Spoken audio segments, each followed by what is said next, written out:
واش خبر كانت الشخصيه ديال جولدي روجر من وان بيس هي شخصيه حقيقيه ماشي خياليه وكان فرنساوي؟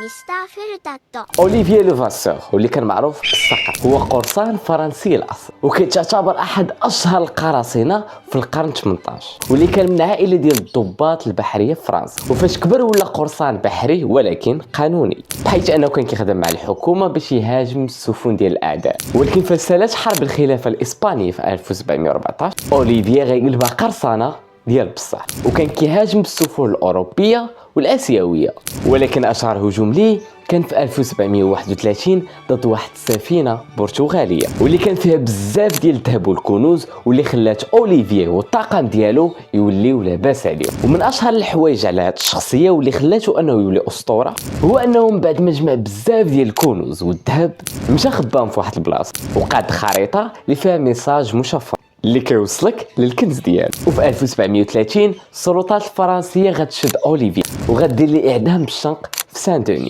والاسطوره كتقول انه قبل ما يعدموه وقدام الناس غيلوح لهم سلسله اللي فيها ميساج مشفر اللي فيه فين كاين الكنوز ديالو وغيقول لهم اللي لقى الكنز ديالي فراه غيولي ديالو.